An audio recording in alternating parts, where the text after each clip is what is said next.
течение на времето съзнанието на човека се придвижва от един много дълъг период на тъмнина. Тази фаза, която индусите наричат Кали-юга, е на предела на своя край. Днес ние се намираме на границата между две епохи. Тази на Кали-юга и тази на новата ера, в която навлизаме. Tune in for our multi-part series on ancient predictions about our planet. Prophecy of the Golden Age, Part 3. The Prophecy of Master Bensa Duno. Airing today on Supreme. Духовната школа на Всемирното бяло братство е била основана от учителя Бенса Дуно, известен и като Петър Константинов Дънов от България през 1897 година. Учителят Бенса Дуно е учил, че качествата смирение, послушание, честност, доброта, интелигентност и благородство са най-важните в духовната практика. Той обяснявал, че човек трябва да върви по пътя на любовта, мъдростта и истината. Всемирното бяло братство вярва, че Бог е във всичко – в камъните, в растенията, водата, въздуха, животните и светлината. Следвайки принципа Ахимса или ненасилие, учителят Бенса Дуно е практикувал и проповядвал вегетарианско хранене. Известен с духовното име Бенса Дуно, българският учител Петър Дънов 1864-1944 е бил същество с много високо ниво на съзнание и в същото време несравним музикант, който през целия си живот е давал пример на чистота, мъдрост, интелигентност и творчество. В продължение на години той е живял близо до София, заобиколен от много ученици.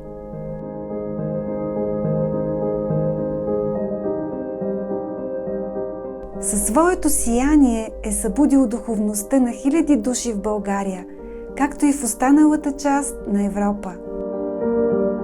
Няколко дни преди да отпътува в другия свят, в състояние на дълбока медитация, той прави изключително пророчество във връзка с трудната епоха, през която минаваме днес, като пророчество за края на света и за настъпването на нова златна епоха за човечеството.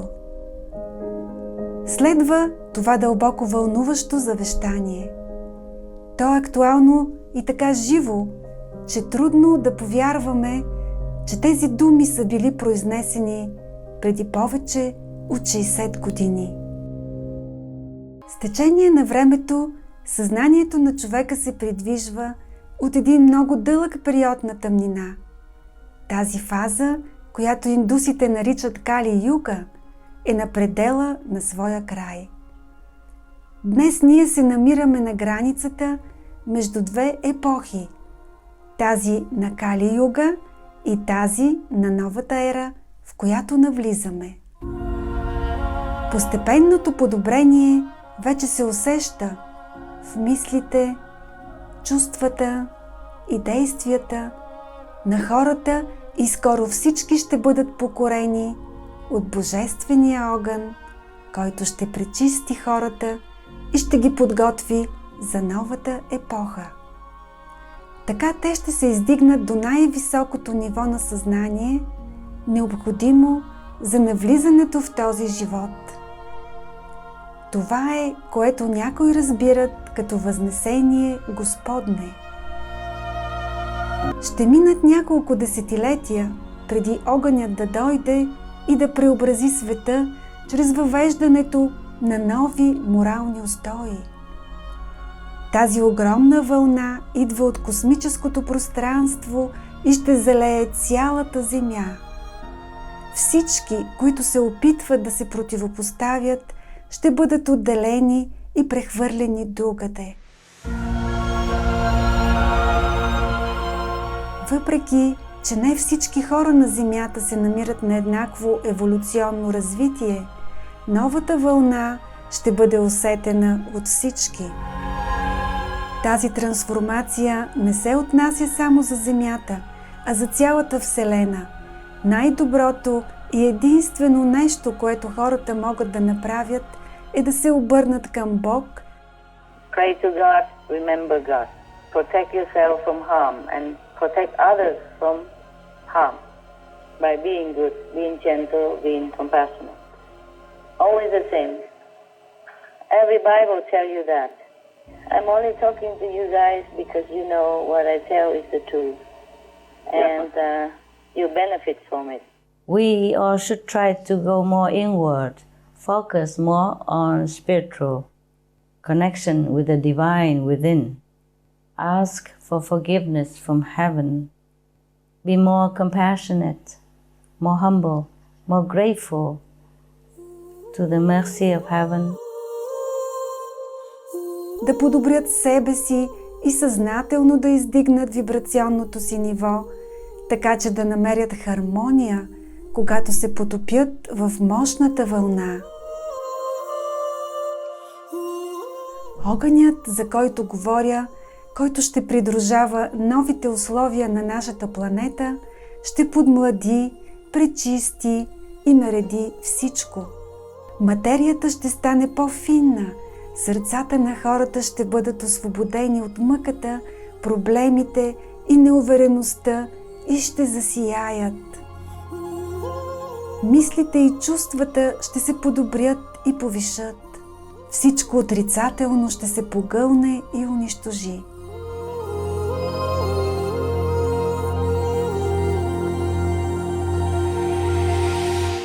Настоящият живот е робство, тежък затвор. Осъзнайте ситуацията и се освободете от нея. Казвам ви, излезте от затвора, в който се намирате. Жалко е, че има толкова заблуда, толкова много страдание и неспособност да се разбере къде се крие истинското щастие. وين ابوك؟ وين؟ وين مات؟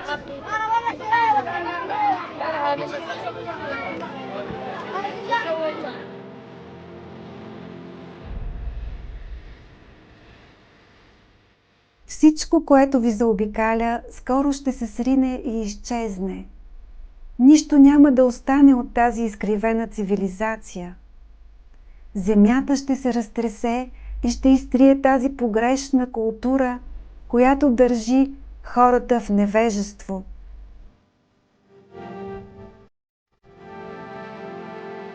Земетресенията не са само механични явления. Тяхната цел е да събудят съзнанието и сърцата на хората, за да се освободят от своите грешки и безумия, да осъзнаят, че не сме единствените във Вселената. Нашата слънчева система преминава през район от космоса, където е било разрушено цяло съзвездие, оставяйки следата си, праха си. Преминаването през този замърсен район има отровно влияние върху жителите не само на Земята, а и на всички други планети от нашата галактика.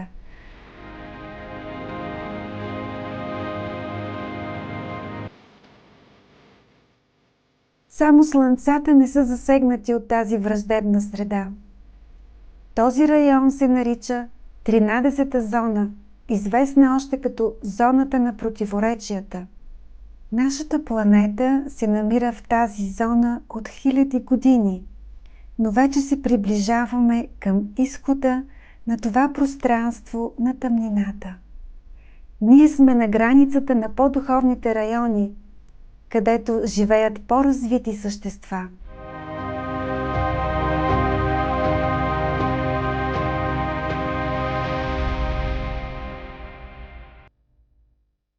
If the invisible control wall was with us since the beginning of time, Yes, that's a long time. long time. Long time.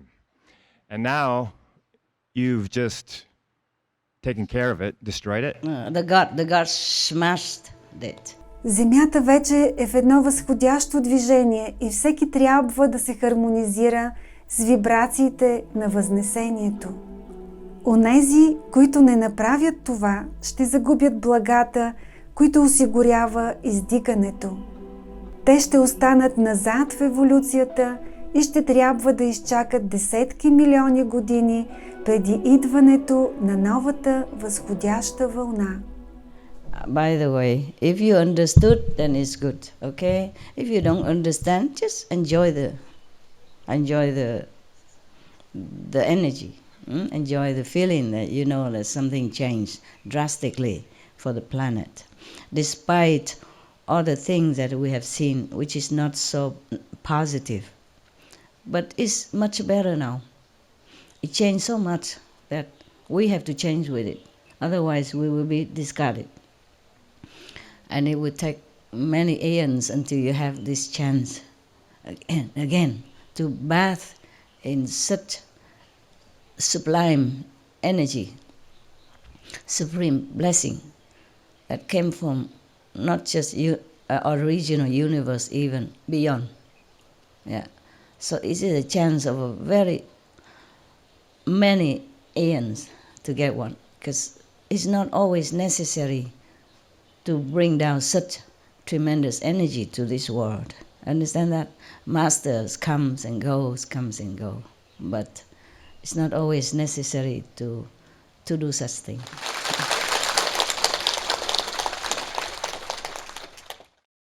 Bước vào thì ông nói cái con hòa sản hồn nó ủa thầy biết hòa ở đây. Ông nói tôi biết trong này này. Anh vừa tới hòa ôm ổng thì ổng chỉ cái hình sư phụ. Ông nói rằng đây là anh là đại phước đức, bởi vì sư cô Thanh Hải là một vị cổ Phật, là một vị minh sư tại thế, và một vị anh mà không coi như tất cả cái cuộc đời này không có tu sinh. Sư cô Thanh Hải là coi như mấy ngàn năm sau anh mới gặp. Cái tự nhiên Hòa thấy ổng nói như vậy, Hòa thương ổng quá đi, ôm ổng trong lòng. Thì ổng nói thôi bây giờ thật ra tôi cầu nguyện sư cô anh hết sư phụ, tôi là con người, tôi 30 mấy năm tôi trì pháp, tôi gọi biết bao nhiêu chục nữa, mà bây giờ cái chữ cuối cùng là thầy của anh. Mà con lạnh mình á sư phụ, là con tự nhiên con bật con khóc ra, rồi con nói như vậy thì thầy gặp sư phụ tôi trường hợp nào thì tôi ngồi tôi thiền thì tôi thấy sư phụ anh đêm xuống dạy tôi về giáo lý của thầy của anh, và thầy anh sai tôi ở đây là biết bao nhiêu vị đệ tử và biết bao nhiêu vị Bồ Tát ở Việt Nam đang chuẩn bị, nghĩa là tôi là một trong những người mà thầy của anh bắt tôi phải giữ nhà để rước sau này sư phụ của anh trở về Việt Nam. Đó là nguyên văn của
feel a subtle change in ourselves.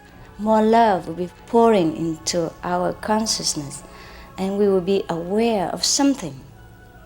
And that is a beginning.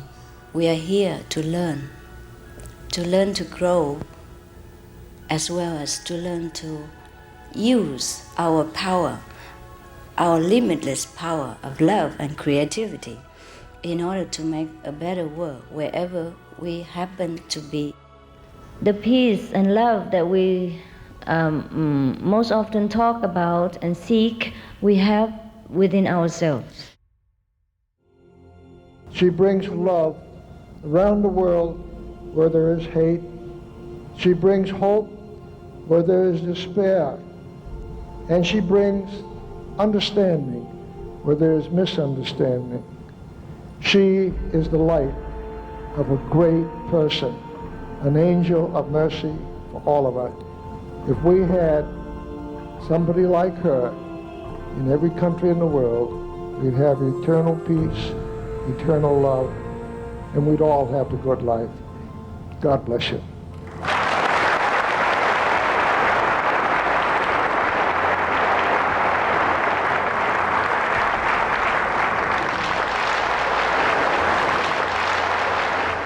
You need to have compassion. You don't have to. It's just good that you feel the suffering of others, of our fellow humans, of the women, of the children, of the innocent bystanders who die in the war or who suffer as animals in such a terrible and cruelty. We always have to love and pray for others.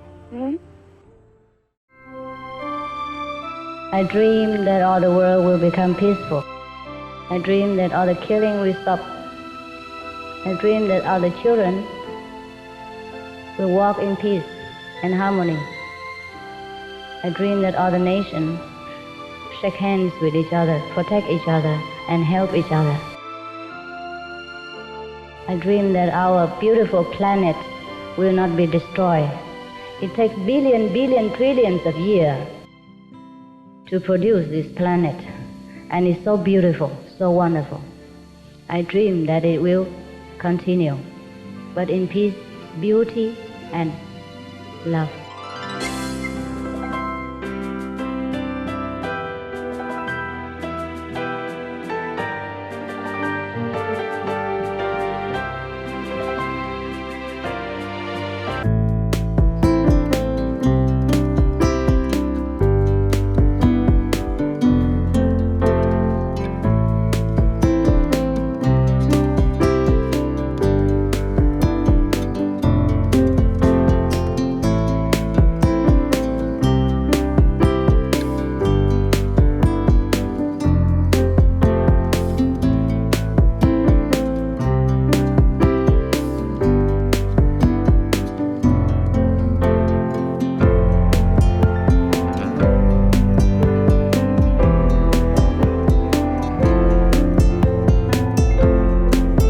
progressions.info/articles.htm. Supreme Master Ching Hai is grateful to Master Bensa Deno. She said, "The divine messages are often shrouded in mystery, but he has made the vision clear enough for the world to recognize the important facts of the new beginning in the new golden era. Thank you."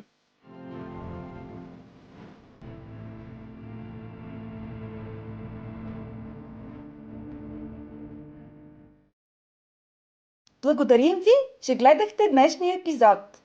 Присъединете се отново за поредицата ни от предавания за древните предсказания относно нашата планета. Пророчеството за златната епоха, част 4. Пророчеството на учителя